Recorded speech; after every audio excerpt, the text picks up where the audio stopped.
Could Boris Johnson do a deal? Yesterday, Boris Johnson went to Germany to meet with Angela Merkel. Today, he's in France meeting with Macron. Now, Merkel came out yesterday saying the Irish backstop could be dropped from the withdrawal agreement if an alternative solution can be found. This will lead the way for Boris Johnson trying to get the withdrawal agreement through Parliament. Now, we need to remind ourselves why Theresa May's withdrawal agreement was so terrible. You know, this thing had the £39 billion divorce bill, so the UK paying at least £39 billion before it could finally leave the EU. It'll probably be significantly more than £39 billion. You know, it still means we follow EU regulations, but we won't be a member of the institutions that actually create these regulations. We'll still come under the jurisdiction of the European Court of Justice. We'll still have European fishermen fishing in UK waters. So for myself, and I think many other people that voted for Brexit, this isn't really the Brexit we voted for. You know, we've been over 3 years now trying to negotiate to leave. How on earth do we plan getting suckered into some kind of withdrawal agreement? You know, this will be years and years of negotiating. It'll make it even harder for the UK to leave. In my opinion, the withdrawal agreement is a total mistake.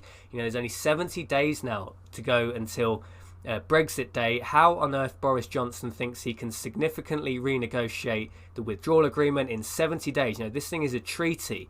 This isn't a green cross code they're putting together here. This is a treaty, international treaty. It's going to take months, if not years. You know, we're 3 years in now with virtually almost no progress. How Boris Johnson on earth thinks he can take out all the bad points of Theresa May's withdrawal agreement, you know, in my opinion, is realistically not going to happen. So Angela Merkel is softening to the idea of some kind of renegotiation. We'll see what Macron says today.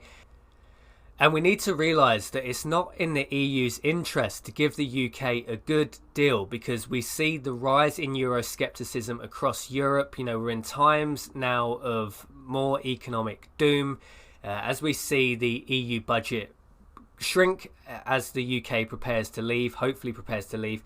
You know, they also mean other EU states paying more money in while receiving less money back from the EU itself. So that is only going to increase Euroscepticism within European countries, especially the poorer ones, which basically rely on the transfer of wealth from countries like Germany, countries like the UK, to fund their living standards in their countries. This is only going to rise Euroscepticism in those countries as they feel the pinch more, as they start seeing budgets cut, as the EU anticipates the UK leaving. So from a game theory point of view, it doesn't really make sense for the EU to negotiate any kind of good deal with the UK. Yes, they may potentially drop the Irish backstop, but all the bad points of the withdrawal agreement will likely remain. It doesn't make sense for the EU in any way to give the UK a good deal, especially as they worry that other countries will potentially look to leave the EU in the future as the economic collapse bites.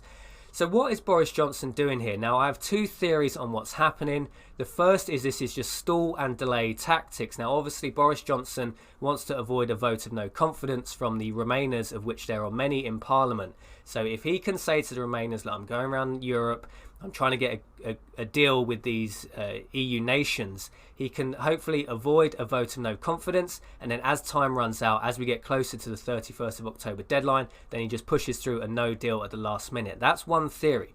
The other theory is Boris Johnson is a snake. Now, I've said this in previous videos. I personally don't trust him.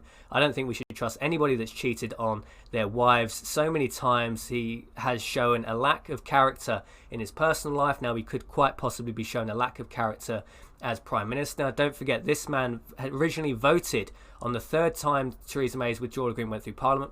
He voted for it. So I don't think he's opposed to Theresa May's withdrawal agreement as many other Brexiteers are. So the second theory, he is just a snake. He is going to just try and get the Irish backstop dropped. Considering he voted for this thing even with the backstop in place, maybe he's just going to try and go to the EU, drop the backstop, but leave all the bad points, leave the £39 billion divorce fee, leave all the other bad points of the withdrawal agreement in place. So what are your thoughts on Boris Johnson? Is this just a clever stall and delay tactic just to push through no deal at the last minute? Or are we potentially seeing Theresa May's withdrawal agreement 2.0, basically the same as the first, but just with the backstop removed?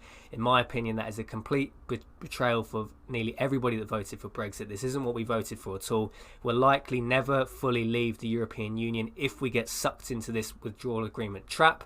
So I'd love to know your thoughts and opinions on this one. Where are we heading next? Do you trust Boris? Are you like me? Are you very skeptical of someone who has such a shaded personal life. I personally don't trust him, but I know many of you out there do.